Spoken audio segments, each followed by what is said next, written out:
Well, Razorback fans, it's a pretty crazy time right now for Razorback basketball, but the question becomes of Eric Musselman, is he staying or going? As well as the team, who's staying and going. Just so much to talk about. Let's just get into it. You are Locked On Razorbacks, your daily podcast on the Arkansas Razorbacks, part of the Locked On Podcast Network, your team every day. Welcome into the Locked On Razorbacks podcast. I am your host, John Nabors. I am also the host of the John Nabors Show, which you can catch every weekday afternoon from 4 to 6 on Natty State Sports and nattystatesports.com. Today's episode is brought to you by LinkedIn. These days, every new potential hire can feel like a high-stakes wager for your small business. That's why LinkedIn has the jobs for you, finding the right people for your team faster and for free. So post your job for free at linkedin.com/lockedoncollege. Terms and conditions do apply. Hope everybody had a wonderful weekend and is continuing to have a wonderful weekend here, as there's a lot of things to discuss, especially for the Razorback basketball team and everything that's been happening with them. Man, it's been wild. It's been wild and crazy trying to keep up with it. But we know the season came to an end yesterday, and we'll talk a little bit about baseball as well as the NCAA Tournament. But there's just a lot of uncertainty going on right now with Razorback basketball. And over the weekend, particularly on Sunday, there was a huge hubbub about Danielle Musselman deleting her Twitter. People were thinking, oh, no, that means bad things are about to happen. There was a thing about whether or not Muss is coming back because he had somebody pointed out, I think it was on his Instagram page, that it was like, oh, he put out, he doesn't have Arkansas Razorback head basketball coach on there anymore. When it was reported and talked about with Curtis Wilkerson of United States Sports, it's like, yeah, he never did. He never had one of those. So just like stuff like that people try to put it into perspective and try to figure things out. But, and I'm somebody who always likes to look at signals and look at things, but sometimes when it comes to the social media landscape of like whether or not something's actually going on or whether something's actually working, I like to take a back seat to it because it seems like it's just a lot of overblown nonsense in most cases, to me, at least, to me. But there's no doubt that there is a lot of uncertainty heading into Razorback basketball offseason. Portal is going on, which United States Sports is doing a great job of the portal, so be sure to check it out, nattystatesports.com. A lot of portal stuff, a lot of movement, the NCAA Tournament. Everything's going on right now, and it's going to be a big week for college basketball. But since we're specifically talking about Razorback basketball, there's a few things that I'm looking at right now. Let's start with Eric Musselman. At the time of the recording of this podcast, which is Monday night, I like to try to do it the night before. At the time of the recording of this podcast, Eric Musselman is still the head basketball coach for Arkansas. And from my understanding, he is going to remain as the Razorback head basketball coach. And the only way that changes is if there are not some certain expectations or certain things met that he would like to have. Now, I'm not going to get into specifics on numbers and whatnot, but from what I understand, it is about a contract extension in NIL. Wants a boost in that. My understanding is it's not a significant boost in the way of doubling the contract or doubling the NIL. It's not something crazy. It's something reasonable, or at least a reasonable ask. And it's something that I think Arkansas and Hunter Yurachek are looking and working towards trying to keep them on board. Now, it's not to say that there's not some, things that could pop up or things that could happen for changing everybody's mind and where Arkansas and Muss end up parting ways. Not as far as a firing, but just Muss going on to another job and Arkansas going a different direction. I'm not ruling that out completely, but it's amazing how just things can change over time. But one of the things that I feel like has really brought this on, and rightfully so, was then the fact of Arkansas fans having to hear from social media hubbub and some people of note, some people who cover teams locally or whatnot, and hearing about the possibilities of them taking a run at Muss or Muss contacting their people and whatnot. I talked a little bit about this on my show, but I wanted to dive into it a little bit more here.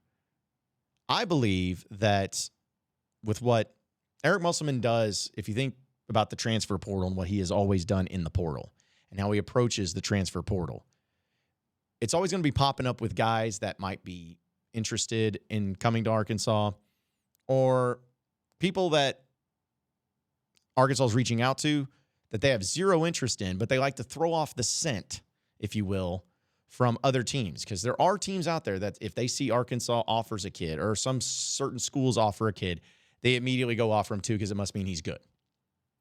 It almost is like not cheating, but kind of looking as like if you didn't scout this one player, for instance. Like say, okay, well, reverse it. Say if Arkansas is just a team and a program and Muss is a coach to where they strictly only contact people they're actually for sure interested in and only offer people that they're actually for sure wanting to offer. Like say if that actually happens, then that would mean that you'd have people looking at it and hearing like, oh, Arkansas offered this player. We didn't know anything about this player, but if Arkansas did all the due diligence, all the scouting, all the grading, all of that, well, we need to offer him too. It's like that you didn't do any of the work as the coach or as the program, but you're just like, well, I mean, if Arkansas's offered him, he must be good. So therefore, yeah, we'll just offer him. Yeah. Come on. Oh, you didn't show any interest in me before. Why? Oh, well, because Arkansas apparently showed interest, and that's what made us very interesting. And that's how it would play out.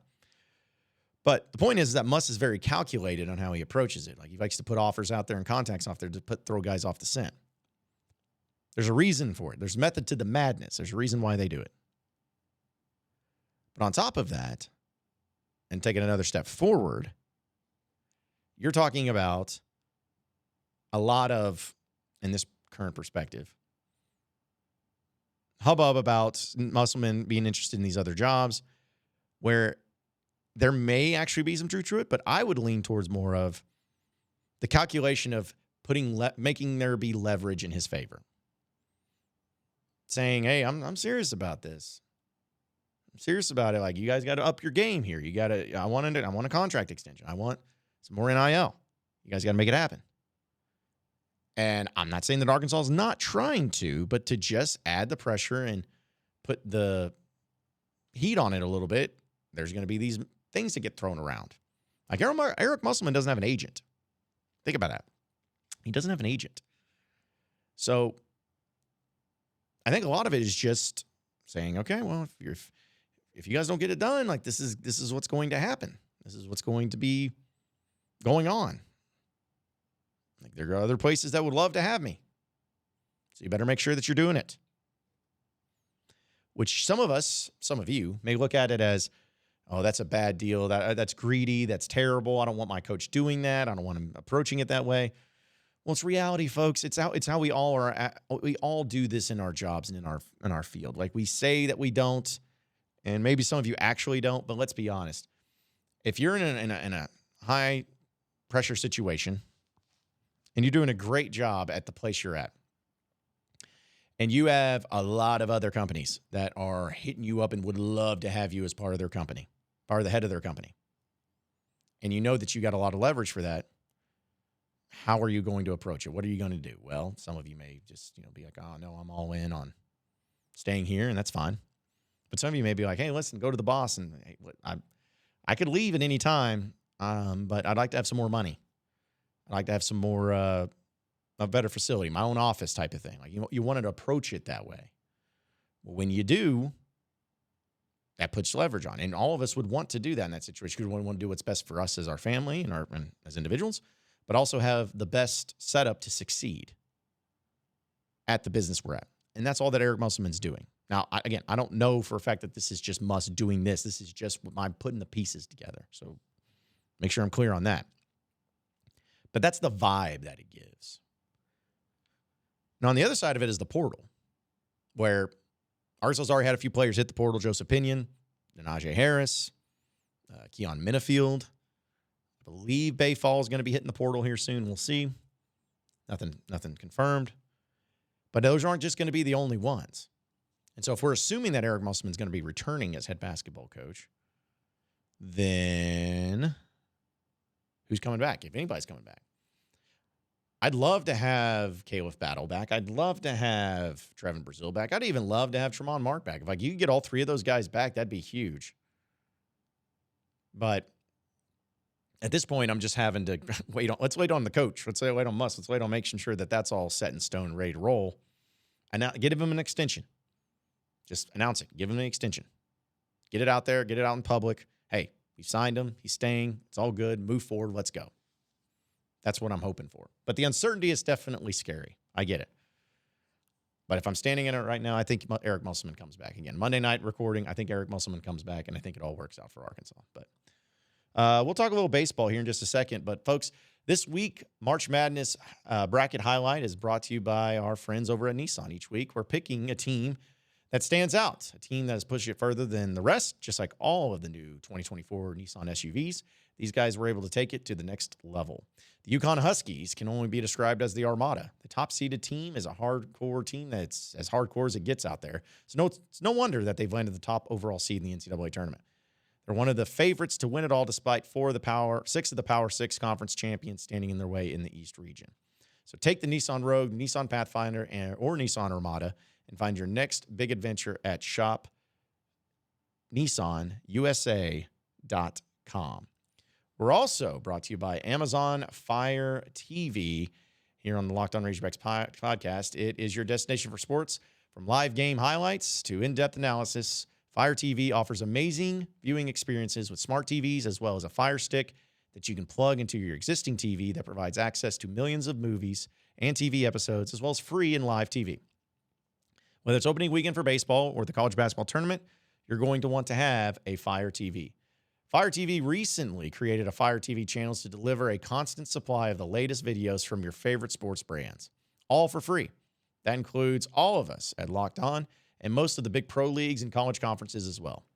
Fire TV channels let you dive into all the in-game analysis, highlights, and more to keep up to date on all the latest world of sports, March Madness, NBA, MLB, and so much more, not to mention the great news, entertainment, gaming, travel, and cooking videos as well. So check out Fire TV on Fire TV and Alexa devices. If you haven't checked out Fire TV channels, you should. Trust me on this. Learn more. Visit Amazon.com/LockedOnFireTV. You are Locked On Razorbacks, your daily podcast on the Arkansas Razorbacks, part of the Locked On Podcast Network, your team every day. All right, so moving on into the next segment of the Locked On Razorbacks podcast. Razorback Baseball took care of business once again, and it's stupid how incredible that they are. Swept Missouri. Missouri sucks. Like, they're not a good baseball team. But not only did Arkansas sweep them, up until late in Game 3, Missouri had yet to score a run against Arkansas. Like, I don't care how bad of an SEC team you are. You're still an SEC team. And to get to that level of domination for Arkansas, but also how bad it is for Missouri, that really stands out. And that's really telling for Arkansas. So it was just so impressive of a feat. The hitting starting to get going, hitting guys in scoring position and sending them home. Still got a long season ahead of you. But how wild is it that you get to see your starters, especially in the pitching rotation, Hagen Smith get 10 strikeouts in his start, Mason Molina get 10 strikeouts in his start, and then even Brady Tiger gets 7 strikeouts in his start. Throw into the mix that you didn't even see Will McIntyre till late on Saturday. Gabe Gackle barely even pitched, and he's a guy that I'm a really big fan of. Same thing with Gage Wood. Cody Frank didn't get a whole lot of time up there on the mound. The point is that they just got a lot of dudes that were able to go out there and able to throw some heat, and you got the win with the offense helping you out too. Arkansas is the number 1 team in the country in baseball, and they're showing it, and they're looking like it so far. They got a series on the road against Auburn this weekend. We'll see how it goes because Arkansas has been at home for so long. It'll be funny to see once they change it up and actually go on the road how they end up being. But I felt like it was just such a great thing to see. Yeah, you're better than a team. You got it at home. You're number 1 ranking. How do you respond? Well, you respond by going out there and kicking the crap out of them. Running it up and leaving no doubt. I mean, geez, I got to see something on Saturday, which was wild. Was it Saturday? Yeah, it was Saturday. I got to see something wild where Arkansas just goes up and with the bullpen pitcher coming in for Missouri, Arkansas goes back-to-back home runs and really open it up. The defense is starting to improve, and the lineup was changing a lot, too, for Arkansas over the weekend.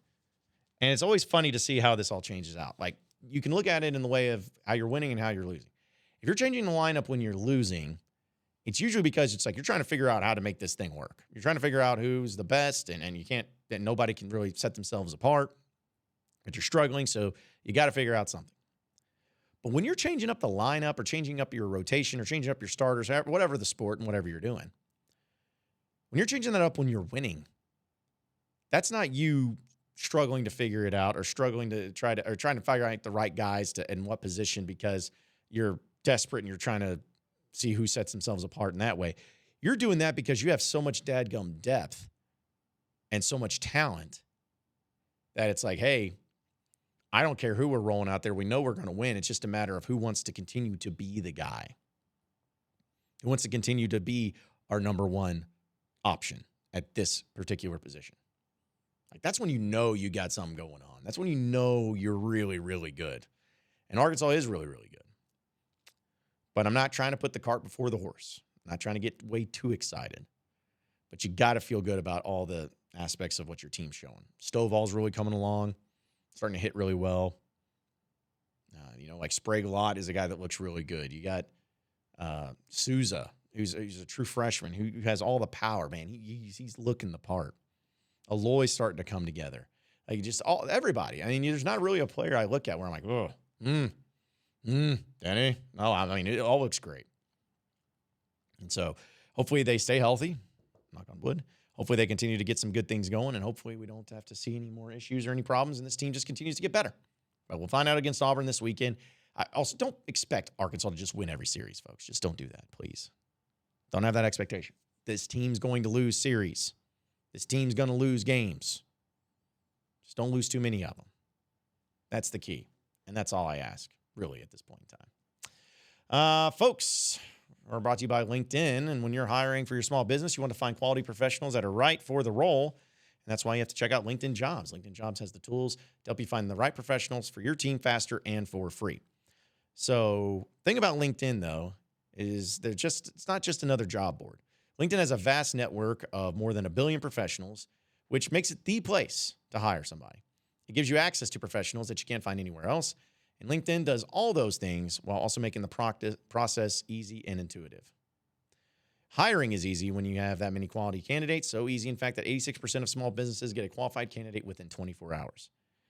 LinkedIn Jobs knows that small businesses are wearing a lot of hats and having to do a lot, but they may not have time, the resources, or hiring. But they're constantly trying to find ways to make that process easier. So post your job for free at linkedin.com/lockedoncollege. That's linkedin.com/lockedoncollege to post your job for free. Terms and conditions do apply. You are Locked On Razorbacks, your daily podcast on the Arkansas Razorbacks, part of the Locked On Podcast Network, your team every day. All right, final segment here on the Locked On Razorbacks podcast. I know the NCAA Tournament has officially arrived, and for those of you who are doing it, check out our bracket challenge at Natty State Sports. We got one going on there too. But I love the NCAA Tournament. I know it would have been more fun if Arkansas was in it, and we would have been more excited, and it would have been a lot more intense, and people would be fired up, and a lot more emotion going through it, and all those things. Like, all of that stuff makes sense. I get it, totally get it. But there are very few sporting events that are able to provide what the NCAA Tournament provides when it comes to excitement and energy. For instance, there's not many sports where you're going to be able to, on your work day, on a Thursday and a Friday, basically get in the morning, depending on the time zone you're in, but in the morning, getting on a TV at 11 a.m., and then up until the very late night, have constant, fun, high-level, intense college basketball from beginning to end. Multiple games going on at once. Thursday and Friday and Saturday and Sunday. 4 straight days. And then, once that's over, you get it the next week too. May not be as many games because it's starting to eliminate teams, but still Thursday, Friday, Saturday, Sunday. Come on. Like, what could be better than that? What's better than that? How many sports can you just turn on during the workday and you know it's going to be great? It's going to be fun. Everyone's involved because they filled out a bracket. Everyone's enjoying it because, they want to, like, sometimes the people who are most intense and know the most about college basketball fill it out and they get it wrong so much. And usually the people that win are the people that, like, have never watched college basketball, don't know anything about college basketball. They're just going up against, like, what mascot that they like more. I mean, there's just so many levels to it. It makes it so much fun. So even though Arkansas is not in it, I am still extremely excited about March Madness, about the NCAA tournament. I can't wait to see how it all plays out. I can't wait to see Arkansas back in it next year, which they will be. I feel good about it.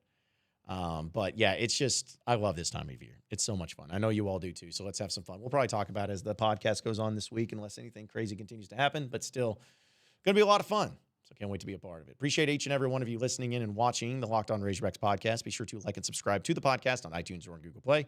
You can also get after me on Twitter at BuzzJohnNabors for any questions, comments, concerns that you may have. We'll keep it going from there. Same podcast time, same podcast channel tomorrow afternoon. Have a great day, everybody. We'll see you then.